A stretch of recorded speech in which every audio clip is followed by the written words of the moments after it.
On a warm late morning Saturday, sunlight slipped through the lace curtains of a quiet little cafe on Willow Street, casting soft gold across empty tables and the gentle sway of fresh flowers placed at every corner.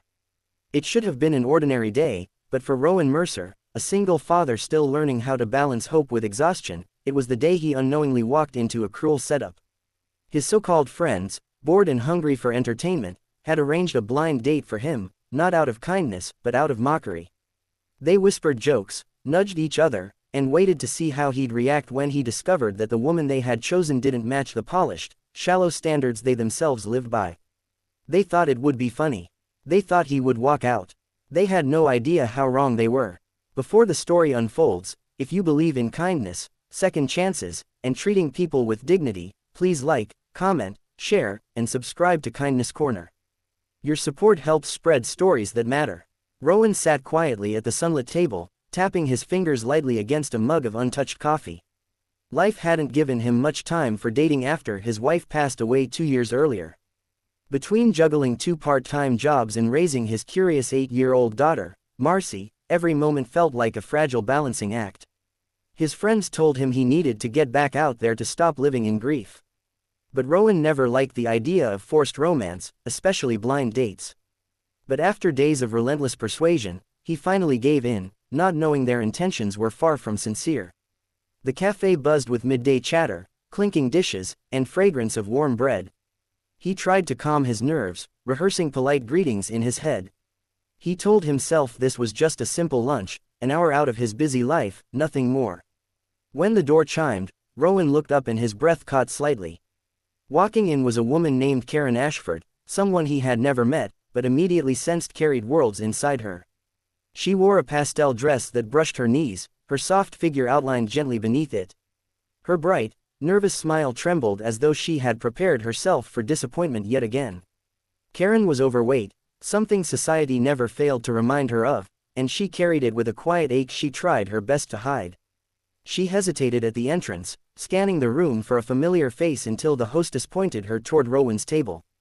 The men at the back, Rowan's so-called friends, nudged each other with stifled laughter, clearly waiting for the moment he would betray the disgust they expected. But Rowan didn't flinch. When Karen walked toward him, he stood without hesitation, offering her the most sincere smile he had worn in years. She blinked, unsure, surprised by his warmth.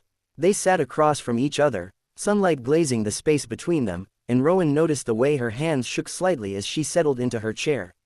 He saw the way her eyes flicked around nervously, expecting rejection. He recognized that feeling because he had lived it, too. The weight of being judged without being known, the weight of being dismissed without being understood. For the first few minutes, their conversation was tender but cautious. Karen spoke softly about her work at a local library, her passion for restoring old books and her love for painting landscapes during her afternoons off. Rowan listened intently, genuinely captivated by the gentle strength she carried. He told her about Marcy, about the struggles of raising a daughter alone, about how he missed adult conversations that weren't about homework, grocery lists, or unpaid bills. As they spoke, something shifted. 2 wounded hearts quietly recognizing each other's loneliness. Behind them, the men continued to watch, whispering cruel remarks, expecting Rowan to walk away at any moment. But instead, Rowan found himself wanting the conversation to continue. Karen gradually relaxed, her laughter emerging like sunlight breaking through clouds. She was intelligent, thoughtful, and surprisingly funny. And Rowan realized with every passing minute that the cruel joke wasn't on her. It was on him. His friends had underestimated him and in doing so revealed more about themselves than anyone else. Moments later, when Karen excused herself to the restroom, Rowan's friends approached his table wearing smirks wide enough to reveal their intentions. They teased him, nudged him, asking if he was done with the comedy show. For the first time in a long time, Rowan felt anger rise. Not the kind that lashes out, but the kind that comes from deep disappointment.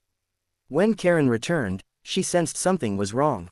Her face fell, familiar pain flickering in her eyes.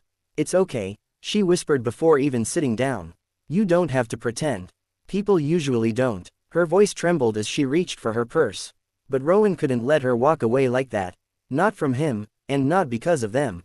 In that moment, he stood again, turning toward his friends with a steady voice that silenced the cafe around them.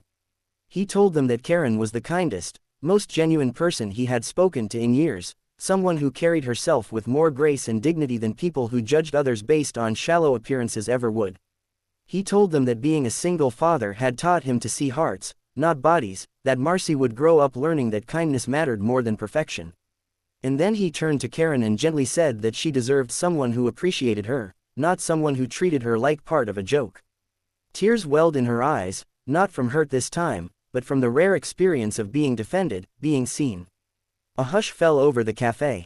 Even strangers watched, touched by the sincerity of his words. His friends, embarrassed and speechless, quietly slipped away. Rowan sat again, and Karen slowly took her seat, too, still trembling, still overwhelmed, but no longer alone.